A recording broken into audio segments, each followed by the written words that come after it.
Hello, John Dove here. Welcome to the latest episode of the Partners in Crime podcast. Today's episode was very much an Ask Speed Squad special.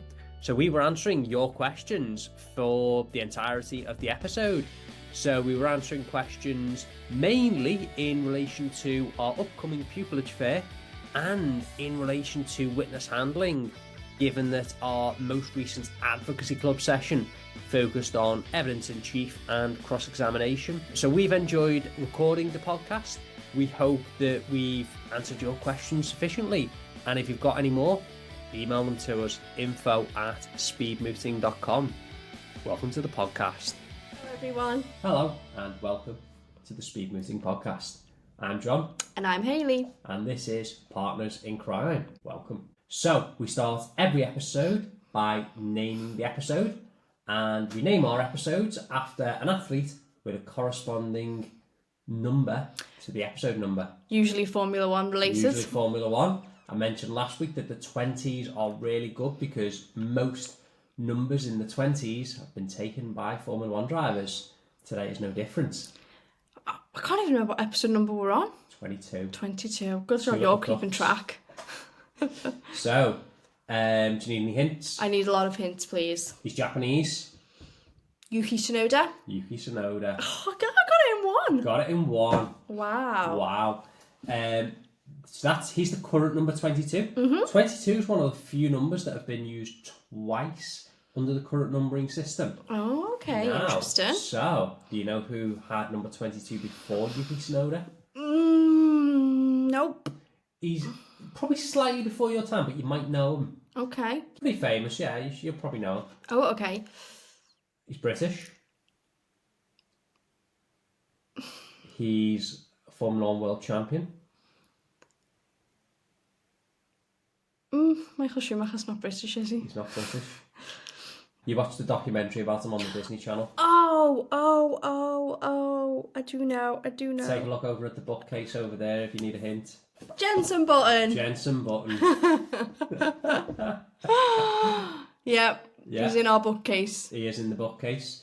So Yuki Tsunoda, very promising driver, currently driving for RB, I think they're called. I can't keep up with that. I just call them Toro Rosso, but I can't keep up with what that team's called at the minute because it changes every 5 minutes. But yeah, promising driver. Who knows? May end up in the big boy Red Bull seat one day. Wow. Particularly if a certain Dutch driver ends up at Mercedes-Benz one day. You never know. Watch this space. Watch this space. And Jensen Button, as I've mentioned, 2009 Formula 1 world champion. One of, I think, only 3 people maybe. One of only 3 people to beat Lewis Hamilton in equal machinery. Very good driver, Jensen. And if you want to know more about him, there's a documentary on Netflix. There is a documentary on Netflix. So I don't remember what it was called. I can't. It was something about... It was Keanu Reeves that made it, wasn't it? Oh, yeah. Yeah. I love Keanu Reeves. All about his year at Brawn GP 2009. Keanu.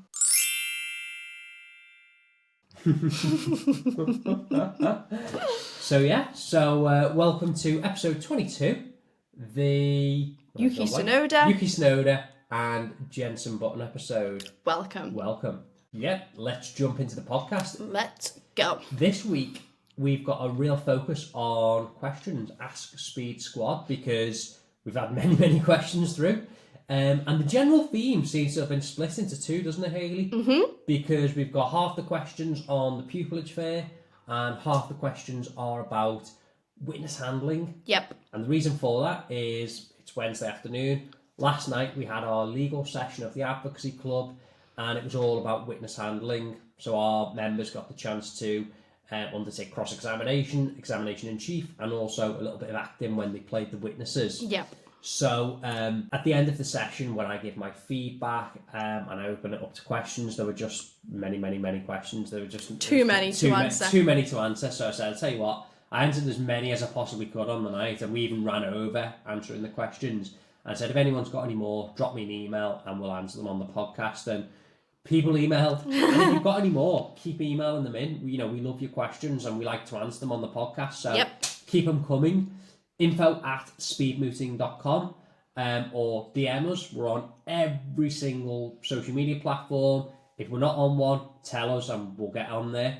I don't think there's a platform that we're not. I can't imagine. I can't imagine it, that there is. And if you on all the platforms, we're always at Speed Mooting. That's our handle. If you want to use our hashtag, it's Ask Speed Squad. Quite right. Ask Speed Squad. So, do we have any questions, Hayley? We have a lot. Shall we go pupillage fair or witness handling? Yeah, let's start with the pupillage fair. Start with the pupillage fair. So, for anyone just tuning in, maybe you found us for the first time and you're thinking, my gosh, what is this pupillage fair? Shall we give everyone a quick overview, John? Let's give them a quick overview. So, it's run by us, Speed Mooting. It's the Northern Pupillage Fair, sponsored by BPP, taking place on the 28th of September at the Liner Hotel in Liverpool. Yep. Liner Hotel is literally right next door to Liverpool Lime Street. So from wherever you come from in the country, if you get in the train into Liverpool, you'll come into Lime Street Station. The hotel is physically next door. You can't miss it. Yep. If you're driving in, it's got its own car park as well. Yep. So it's got the actual hotel has its own car park. If that's full, there's about 2 others in the same street, I think. Yeah. And plenty others out and about around town. So perfect location. Yeah. We've run events there before, haven't we, John? We know it's a very, very good location. And it has a lot of space, which is good. So it can fit all our exhibitors in and as many attendees as we want. Exactly. Which is good because we are expecting a lot. It's popular, isn't it? It really is. We launched just over a week ago. We've had hundreds and hundreds sign up so far. So, it's going to be a popular event. Yes. And who's it for? Anybody. So if you are looking for pupillage or you just want to know a little bit more about life at the bar, then come along. So we're going to have tons of exhibitors, a real mix, isn't there, John? Yeah. Chambers, law firms, educational providers, other organisations that can give you advocacy experience or just other experience to boost your CV and make sure you've got a really good application to put in when it comes to applying for pupillage. Absolutely. And as well as the exhibitors, we're also going to have a lot of talks throughout the day. That we are. So yeah, that's a little bit of an overview for those who might not have heard about it yet. Yeah. Which is pretty hard to do because we are going very heavy on the socials about this. I mean, that's it. Yeah, we're all over it. It's every time I go in the into a robing room in court, someone's like, oh, there's that advocacy guy. Funnily enough, I was in the robing room today and, there's a barrister in there meeting it for the first time. He was very friendly, just introducing himself to me. And someone else in the robing room went, how do you not know that guy? That's John Duff who runs the advocacy club. Love it. Absolutely love it. Okay, on to questions. So, let me bring up my list. Okay, first one, John. Are you ready? Let's do it. I'm an aspiring solicitor. Okay. Is it still worth me turning up to the fair? Absolutely. Because we have law firms who are attending, and the law firms who are attending have lots of advocacy opportunities for solicitors. So they employ solicitors that go to court regularly on a daily or almost daily basis. So if you are interested in that route, there are going to be firms on hand who can give you advice, may even have career opportunities for you down the line. And going beyond that as well, you were talking, Hayley, about some of the other exhibitors who are there, who provide advocacy opportunities and other ways of volunteering and boosting your CV. So even if you're dead set on wanting to become a solicitor and not even, interested in advocacy, those exhibitors who are there can provide you with opportunities to build your experience and build your CV and really boost your prospects. So 100%, don't think that just because, or don't think this is exclusively for those that are interested in a career at the bar. If you still want to be a solicitor, I think it's worthwhile attending, particularly if you want to be a solicitor advocate. 100%. And use it as a great day out in Liverpool. Yeah. Liverpool is, in my opinion, one of the best cities in the UK. So even if... No, I would agree. I'm wondering why. I'm wondering why you're saying one off. The best? Yeah, I'm just trying to think which city is better. I don't want to offend anybody. Yeah. But yeah, it's definitely up there. So I would 100% come along, spend a couple of hours with us, even if you don't want to be a barrister, but you're interested in the law, or you just want to see, what's going on, network with some people, speak to some of our exhibitors, and then have a day out in Liverpool. Yeah, absolutely. there's lots to do here. So there really is. And no doubt we'll be mulling around afterwards. We always. Just a chance to meet the speed squad, isn't it? Yeah. We'll give you our autograph for a price. Okay, moving on. Right. I should say as well, while I think on, got the advocacy club shirt on again, representing the team. When we showed that last time, we did actually get a couple of comments saying like, "I want to buy one." Wow. So we really do need to. We need a merch store, don't we? We do need a merch store. Yeah, I mean, I would 100% love an advocacy club hoodie. Yeah, that's our next thing to do, isn't it? And imagine when you take part in our competitions and, there's T-shirts there. I competed in the 2024 National Speed Mooting Competition. Like, that's amazing. Mm. So it's on our list. Yeah. It's a long list, but it's on... Lots to do. There's only 2 of us, but... It's on our list. Yeah. Okay, second question. Is it a fair for Northern Based Pupillages only? No. Very easy one to answer. Straightforward. We've got chambers from London coming. Yeah. We've got education providers from all over the country, law firms from all over the country, quite frankly. So it's not exclusively for those interested in pupillage in the north. No. It's a pupillage fair that's happening to take place in the north. So, it's not exclusively for Northern Chambers, people in the north, etc. We've got exhibitors from the south. So there's nationwide opportunities there. It's just gives the opportunity for those in the north who don't fancy forking out to go to London. Yeah, and we talked about this before, haven't we? That was our main reason for doing this, so people have the option. There's still the pupillage fairs taking place in the south, which are amazing. Yeah. Now we've got the option. There's going to be one in the north every year as well, so absolutely. You can go to both. You can pick one. You can go to the one that's most convenient for you. I mean. Yeah. In Advocacy Club last night, someone was saying, "Oh, I can't wait, I'm coming down to Liverpool," and that was a chap from up south, wasn't it? Up south? Down south? Just thinking back to that sentence you just said, "Can't wait to come down to Liverpool," and that was a chap who was from up south. I think what you meant to say is he's coming up to Liverpool and he's from down south. Yeah, it was. Mm-hmm. It was. I did get a C in geography GCSE, believe it or not. You're joking. I did. I mean, that was more about like you don't know where things are positioned within the UK, but you can tell us what an oxbow lake is. Basically, yeah. I know about like plates moving next to each other, causing earthquakes and whatnot. Yeah. But I still have to do the rhyme. Never eat shredded wheat. It's right, isn't it? Yeah, that's right. Yeah. I just have to reverse it because you're on the other side of the table. Of course. Yeah. You got that right. So basically. Anywhere in the country, doesn't matter where you are, doesn't matter where you want your pupillage to take place, there's going to be a real good mix for everybody. Yeah, you fancy a nice day out in Liverpool, as we say, come along. Yeah. We'll do recommendations on where you can go. Yeah. We'll do, like, John and Hayley's ideal day out in Liverpool. Okay. And we'll do all our favourite places. Yeah, and people can go. Let's do it. Weatherspoons will be in there. Weatherspoons will be there. Okay, moving on. What will the structure of the day be? Okay, so the day itself will run from 10 a.m. in the morning until 4 p.m. at night. So it's going to be drop-in, isn't it? So you can come whenever you want. Come whenever you want. You don't need to come at a certain time. Come whenever you want. Our exhibitors will be there for the whole day. So you can come in, go into the exhibitor. Well, there's a few locations we got that many exhibitors where they're going to be based. So you come in, have a little walk around, have a mill about, have a chat to the various exhibitors, and they're there all day. As we say, come whenever you want, drop in and out.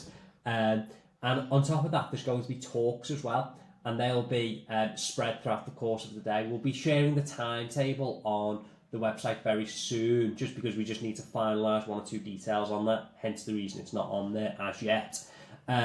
But yeah, those exhibitors who will be doing talks, and there's other people doing talks, that will take place during the course of the day. We've got a nice large hall upstairs for the talk, haven't we? Nice big room. So yeah, it's very nautical based. Or nautical themed, I should say. The hotel, isn't it? It is, yeah.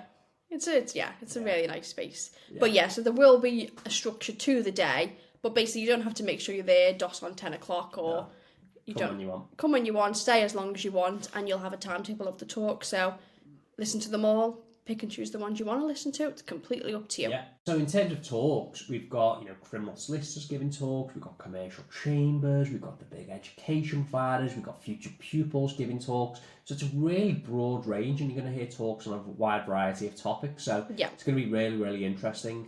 I mean, I'm biased, but if it were me, I would want to make sure I get every talk in. Of course you would. No, it's really important. Because I remember going to one of the pupillage fairs in the south, and as we've both said, fantastic events. So if you get the chance to go to those as well, by all means do so. And I remember going to a talk on the day and listening to a chap who was he was a junior at the time, now a silk, and I just found this talk really interesting. And I think one of the things that always resonated with me with that talk. And, I would have been a kid at the time, 21, 22, whatever.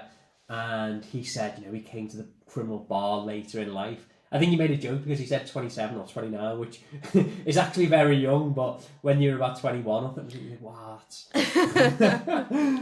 That's geriatric, But he said, he came to the criminal bar a bit later. And he said, it didn't hurt him at all. And if anything, it actually made his progress a lot quicker because he was a lot more mature when he came to the bar. And that resonates with me because I was 33 coming to the criminal bar, and I think that's what's helped me progress very, very quickly. But the point I'm making there is, these talks are great, and you just don't know what little nuggets of information you're going to pick up that's going to help you along the way. Yeah, absolutely.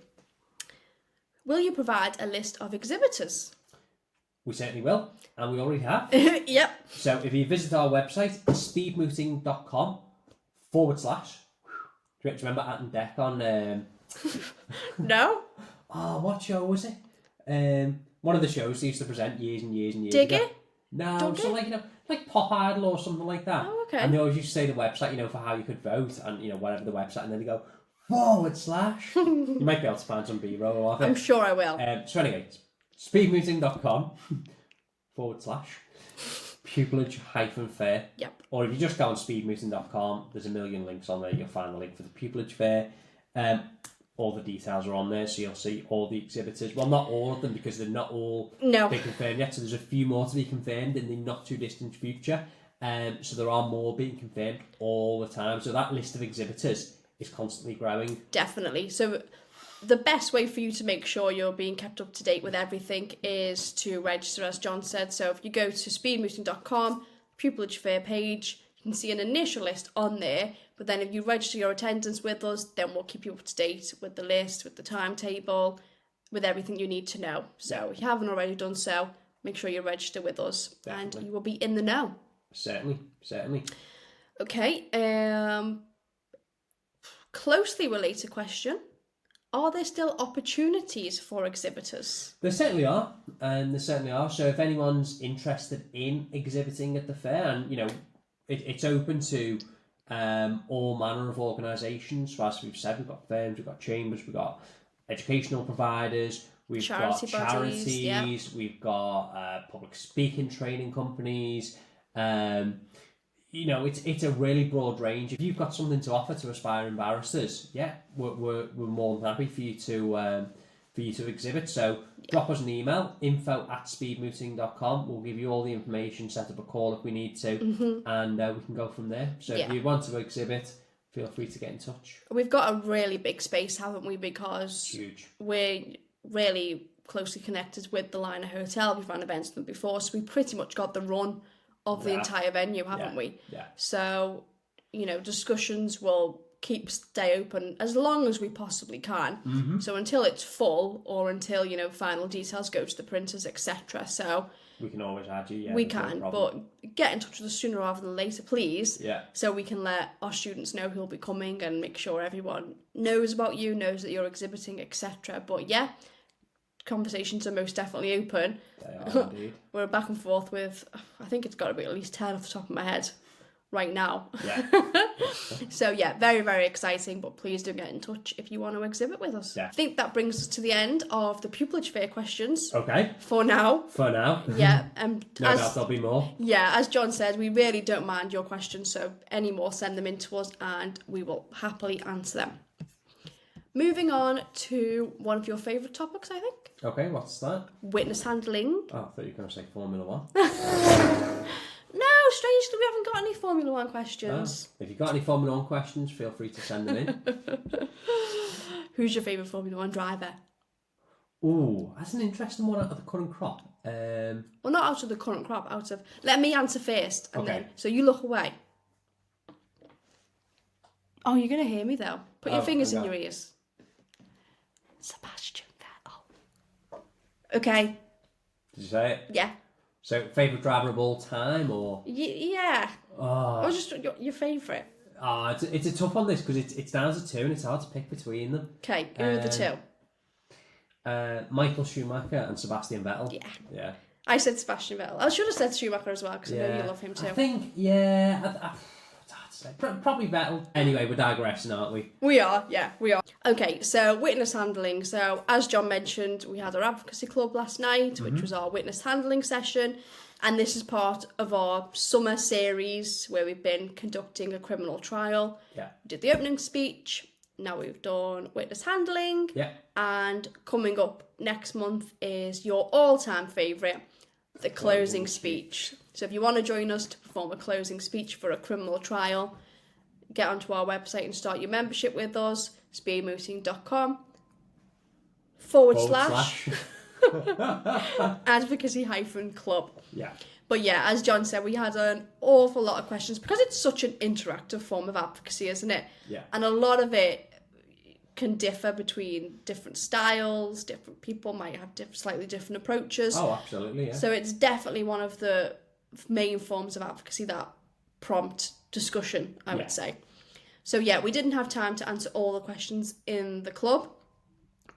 So we said send them in to us, and we've got a fair few. I've got 3 here to start with. Okay. And this might carry on to next week, who knows? Who knows?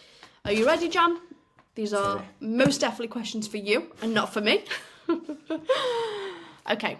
In criminal cases, how do you strike the balance between incriminating your own witness and providing a motive for the defendant? So I think, was this question asked in the context of self-defence? It was, yeah. So it actually says, for example, where the defence is self-defence, I found it hard to give the defendant a plausible reason for wanting to assault the complainant without suggesting that he needed to. So in terms of this question, it always comes back to, particularly let's deal with cross-examination first.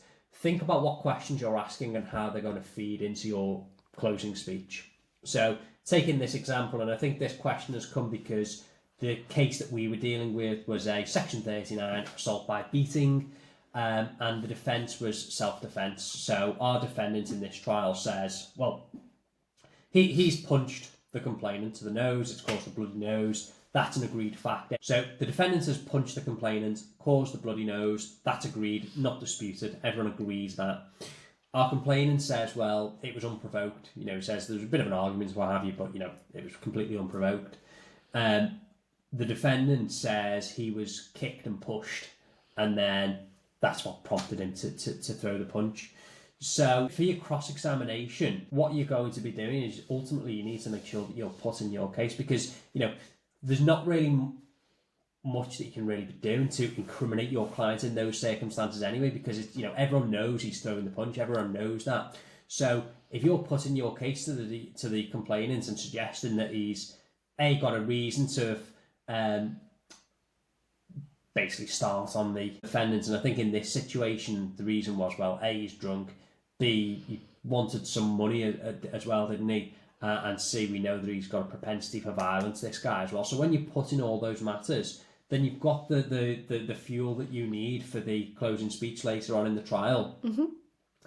And then in terms of the evidence in chief for your own client, so when you're taking him through that, ultimately you just need to effectively just ask your client, in his evidence in chief, why is it that you threw the punch? And he's going to say, well, I think from the interview scenario, in the interview summary, he turned around and he said, well, I feared that this guy was going to assault me further. I had to bring this to a stop. I had to act in self-defence. And that's what self-defence is, it's reasonable defence there. So I think I think there's a bit of a fear, and particularly with this scenario, has he gone over the top, etc. It was a single punch. I don't think he's gone over the top at all in the grand scheme and in the circumstances in this particular scenario.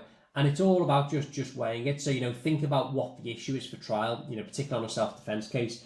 Is the issue going to be, was it excessive self-defence if everyone agrees that it was self-defence, but the prosecution might say, well, it was excessive? Yeah. Or is it a case of, well, the prosecution is saying, well, there was no need for self-defence because there was no initial assault, there was no assault that the defendant would have feared. So it's all just about couching it in the right terms and making sure that you have the material and you have the ammunition that you need for your closing speech. So it comes back down to start of the case, prepare your closing speech and know what you want from each witness, get that information out from them.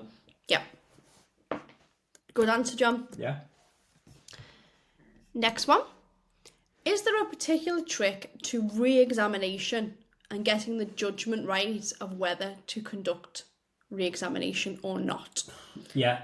I think as a general rule, try and avoid it. Very rarely do I re-examine. It's only if something has gone catastrophically wrong will you re-examine, i.e. to the point that your case is effectively irreparably damaged if you do not re-examine. So it might be that your client in cross-examination has said something that massively harmed your case. Once again, thinking about the closing speech, it's something that's going to really limit your closing speech or significantly change it. So you might just need to go over a point and deal with it. And remember that re-examination, you can really only go over ground that's been covered in cross-examination. So you can't use re-examination to be going over fresh ground, dealing with something new. You're dealing with something that's been covered in cross-examination or that's arisen through cross-examination.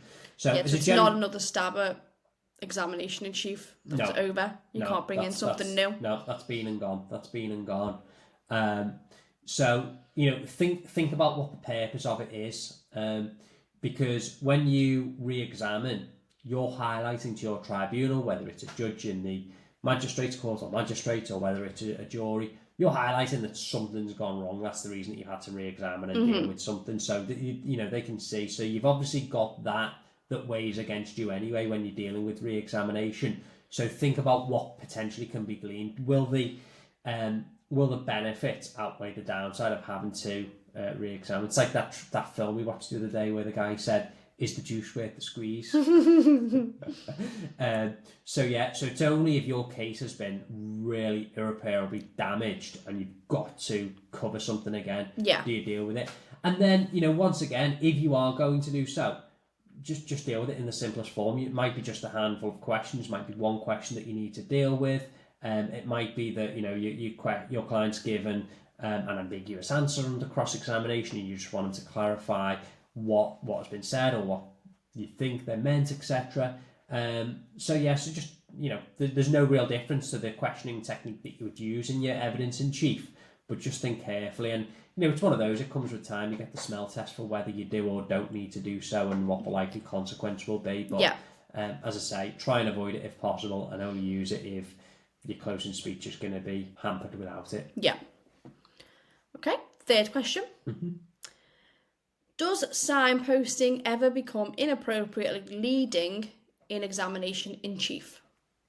Well, it depends. Do you want to just explain what signposting would be? So signposting will be... so I'm now going to ask you about the incidents on the 19th of March. I'm now going to ask you about what happened while you were in the pub. So, it's just giving it a heading and telling the witness what you're going to be asking them about. Yeah. As a general rule, it's mainly fine because, it just helps focus the witness's mind. And as long as you're not introducing a fresh piece of evidence through your signpost, it shouldn't really be controversial and your opponent shouldn't really have an issue. So let's say it's a case whereby your witness has seen a gun and you want them to mention that gun. If you then say, so no, I'm not going to ask you some questions about this gun that you saw. You can't do that. You put the words in their mouth. But, let's say it's, I don't know, let's say they were in a bank and they witnessed this gun or something. So I'm now going to ask you some questions about the time that you were in the bank at midday or, whatever it might be. So you're not putting those words in their mouth. Did you see any weapons? Is that okay? No? That's a bit leading as well, isn't it? You know, that's a little bit leading, slightly leading. So you can signpost as long as your signposting isn't really controversial, because you need to get the person to the right place and time, and quite often you'll sit there beforehand, or as you're waiting for the witness to come in, you lean across to your opponent, you show them, say, I'm going to lead on this, is that okay? Yeah, fine, whatever. Yeah, so you know where you're leading. Yeah. So it's normally what you'll tend to find is that within a witness statement, there might only be a handful of controversial points. So for the most part, you can probably give pretty clear signposting. But when you get onto the controversial points, just don't beware. Don't be giving the game away in your in your signposting, if that makes sense. So who would your opponents object, or would the judge tell you off, or is there a mixture of both? Could be either. Yeah. So there's different ways. So the typical thing is, to stand up and go, Your Honour, that's a leading question. Or sometimes you get some people go, my lord, would my learned friend want to go in the witness box as he appears to be giving evidence himself? You get that kind of smugness every now and again. Or sometimes the judge might just turn around, and go, be careful. That's a leading question. Yeah. But as a general rule, normally it's your oppo that would, because if the judge is looking and your oppo doesn't really care, they're not going to jump in. They'll probably know you've agreed beforehand.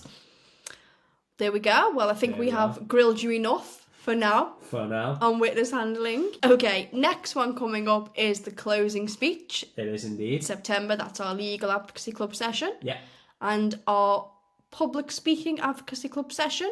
Is all on public speaking. So that's a really fun one as well. People can talk about any topic they like for as long as they like. Well, there's a time limit. 6 minutes. 6 minutes. But I mean, it could be like 2 minutes. Yeah. There's no minimum time. No. So speak for as long or as short as you like, as long as it's fewer than 6 minutes. Yeah.